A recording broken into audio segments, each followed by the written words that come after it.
Okay, we're back, and this one, we're going to get into integration.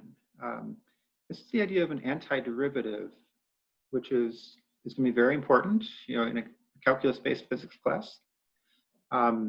It is, along with derivatives, it's kind of like forms the two halves of calculus. We call it differential calculus with derivatives and integral calculus with antiderivatives. And this is really all about, if you want to think of it in terms of graphs, being the area below a graph. And it turns out areas can actually be something useful and informative about an object or a system. And here's three examples that many are familiar with. A velocity time graph, an acceleration time graph, and a force position graph. So if you look at the first velocity graph here, a flat line means you're moving at a constant speed over some period of time. And if you were to ask the question, how far did you travel? Well, we know that distance is a speed multiplied by the time. But on a graph, that product represents the area of this rectangle here. Acceleration. Okay, what if you have a constant acceleration graph like this? Well, here we know that your change in speed, your change in velocity is acceleration multiplied by time. Okay, well, on the graph, that represents this area. That area would be equivalent to your change in velocity. And what about a force position graph? Okay, if you have a constant force moving something over some distance, well, we have that quantity called work. Force times the distance that you travel, and that would be that area. So areas actually can mean something when you have certain types of graphs. What if things aren't constant? Okay, so let's think of a velocity graph that's linear like this.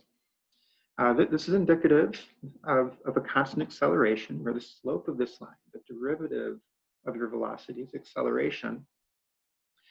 If we still make the claim that the area has something to do with the distance that you travel, well, we know that the final speed that you get to at the top of that line is acceleration multiplied by time. For constant acceleration, that's what we have. And so if we took the area of this triangle, the area is 1/2 base times height. Well, the base is whatever time interval you have, multiplied by the height, which would be that final speed. Now substitute in acceleration times time. Here's a kinematics equation. 1/2 AT squared is your distance that you travel. Okay, so it comes from the area. Now, perhaps you see where I'm going with this. What if, say, if it's a velocity time graph, an acceleration time graph, anything, we'll keep it more generic. Let's just go X and Y. What if you have a curve? Okay. How on earth do you go ahead and find the area? Of that, okay, where we don't have straight lines, we don't have rectangles and triangles and polygons to use. That became a big question way back when in the 1600s and even before then. And it turns out that people like Isaac Newton were able to figure out a general way to find out these areas. And that becomes very useful for us, whether it's mechanics or electricity and magnetism or any branch of the physics where we're doing calculus. So how do you approach this? You could, I suppose, estimate or approximate the area. We could, do something like this and make a triangle, which we know how to find the exact area. But you're missing, your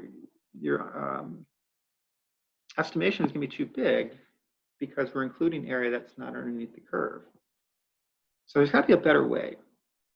And it turns out that the Greeks, the ancient Greeks, started this process where they said, well, if you have a weird shape and you want to find the area, why not go ahead and sketch the graph again. Let's do it for the simplest curve. Let's just say the most basic parabola, x squared. And we want to figure out the area up to a certain x value here. The thinking was, what if you go ahead and use rectangles? Just as an approximation. So you start filling this in, and so on and so on. We can keep doing that. And what you have then is an approximate area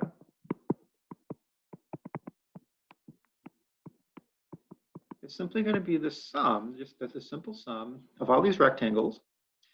Now, on our picture, I'm going to call delta x the width of one of these rectangles. And now the height, okay, that y value, so we want base times height, right, for the area of a rectangle. Let's make that delta x the same for every rectangle that we use. And then the height for each rectangle will depend on what x value you're at. And the function, whatever your function is, that gives you the height. That gives you that y value. And so we can just do this for as many rectangles as we use. Okay, an approximate area. But of course, just in the picture, we know it's not exact because those little blue sections there are missed area. Okay. How do you make the approximation better? How do you minimize those little blue spaces there of missed areas? Well, it turns out, what if you play with that width? Okay. Let me show you one quick little video clip that does a much better job than what I can draw. Leibniz incorporated the idea of calculating area by imagining a picket fence of little rectangles. Imagine them diminishing in size and add their areas. Eventually, their sum approaches a limit, which is equal to the area of the region under the graph of a function. Okay, so notice this notation here. There's that funny looking S that some of you may have seen before, but might not know what it means. And that's called an integral symbol. It's a Latin symbol, summa. But the graphics is hopefully what you picked up on. By making the width of these rectangles smaller and smaller, you get a better and better approximation because you start to minimize those areas and it starts to match the curve better and better. And so the transition from the approximate area to an exact area, we're going to take the limit as the width approaches 0, as that delta x approaches 0, of all of these rectangles, okay, of this sum.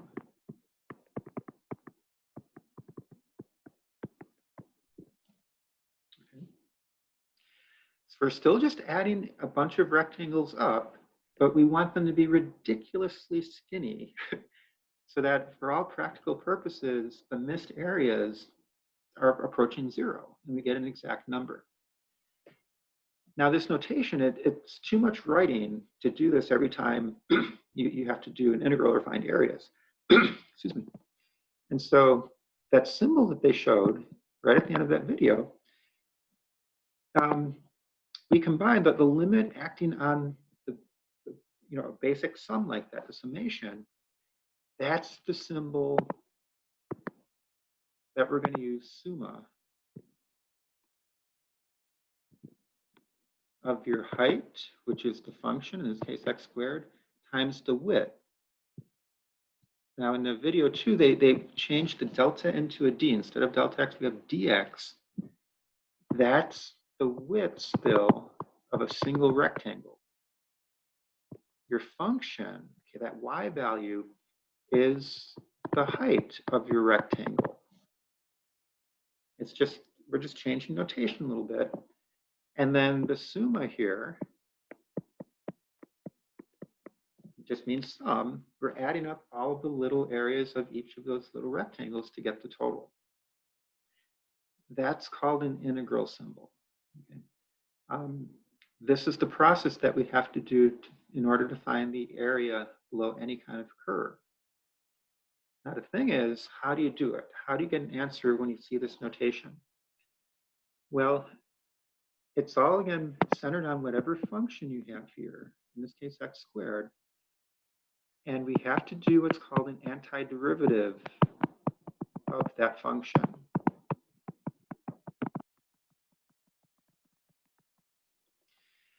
Now, we'll leave it for math classes to show and put all the pieces together. What we're going to do, though, is just look at the final answer. 90% of the time, the functions that we use in a first-year physics class will have this form, a coefficient multiplied by your variable x to some power. Any function that has that form, okay, in this case, like x squared would have this form. The rule for finding the antiderivative of whatever the function is in there, your coefficient sticks around. We're going to add 1 to the power, and then we're going to divide by the power. Okay. Now, if this is basically the inverse of a derivative, we can test this real quick and say, okay, well, what if that's a function? What's the derivative of it?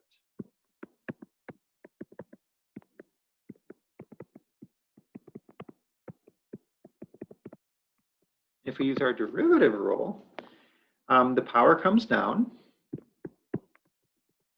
multiplies the constant up front. You subtract 1 from your power, so you just get x to the n power. And you have that n plus 1 in your denominator, and you just get back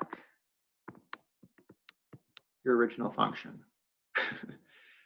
Okay, so these rules go kind of hand in hand, and derivatives and antiderivatives are inverse operations on each other.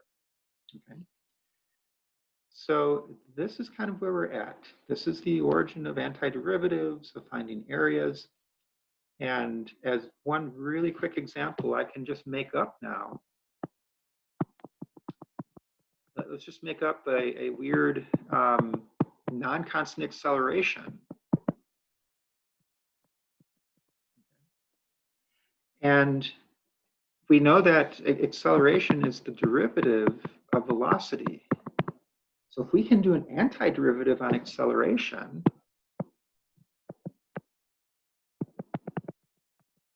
with respect to time, okay, acceleration times time is velocity, that should give us a velocity function. That's exactly what it does. And if we use this new rule over here, okay, this first term, 3 times time to, we add 1 to the power, so we get a 3, and divide by the new power. The second term, we're going to add 1 to the power, so this is like we start off with time to the first, we get time squared, and divide by the new power. And suddenly, we have our velocity expression. And I'll tell you what, velocity is the derivative of position. So if you want to get your position equation, if you want to get your position equation, we have to do an antiderivative